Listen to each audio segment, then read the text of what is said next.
gagawa ako ng isang breakfast recipe. So, ngayon kasi, parang naisip ko, masarap kasi talagang ipagsamahin yung tomato tsaka mozzarella. So, gagawin ko dahil breakfast ko, i-add natin siya ng kaunting, a little bit na twist ng konti.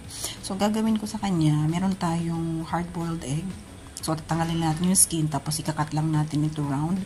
Meron din akong itong tomato na to. May mas masarap na tomato, yung medyo, alam mo yung parang may pagka blue, purple na hindi mo malaman, na medyo closest to green on red or black color na siya. So, yun yung magandang klase ng tomato kasi masarap siya. Tapos, meron tayong avocado, mozzarella, tapos meron akong pepper tsaka olive oil. So, ang gagawin ko, papakita ko sa inyo kung paano mo siya gagawin.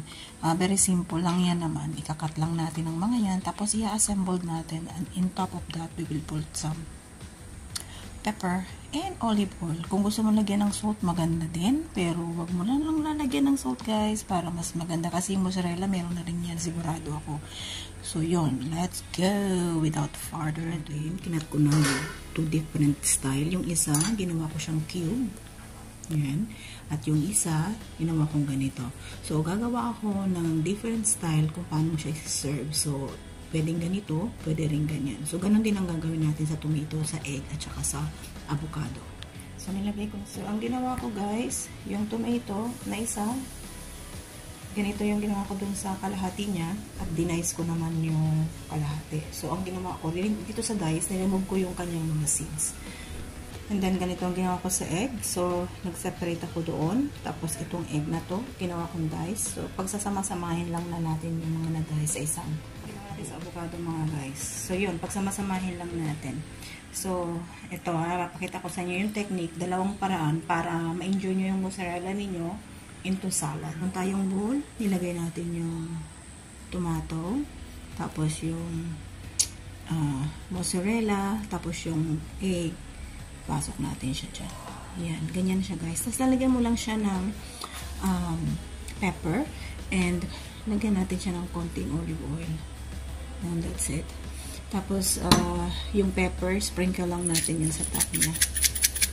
Yan. Ganun lang siya kadali, guys. So, yun. Pwede nyo siya lagyan ng salt kung gusto mo. So, nakagawa ko ng dalawa. Ayun siya. So, ito, nilagay ko lang sa ibabaw ng aking, yung pinagkakapan ko. Malinis naman siya. Ito naman nilagay ko sa bowl para meron siyang, dito, decoration. So, either way, pwede po yan. So, yung isa naman, guys, is ito. Pinagsama-sama ko lang siya dyan. Kailanganan mo lang naman sa kanya, guys. Lagyan natin siya ng konting olive oil. That's it. And syempre, yung pepper. Yan. Tapos kung meron po kayong olive oil or mint, pwede po siyang isama dyan. Or kung meron po kayong ganito, sweet pepper. Yung ganyan. Pero ito kasi, gusto ko pinapapak siya. So, separate. So, yan. Ganyan po siya. Very simple lang. Para ma-enjoy nyo yung mozzarella cheese ninyo. Karoon po tayo ng magandang breakfast. Diba? Pwede rin po yan sa side dish. Kung meron po kayong mga olives na mga preserve, pwede nyo pong isama dyan. Depende po sa taste ninyo. Kasi ako ayoko ng salt. So, okay na yan sa akin. And, let's enjoy our breakfast.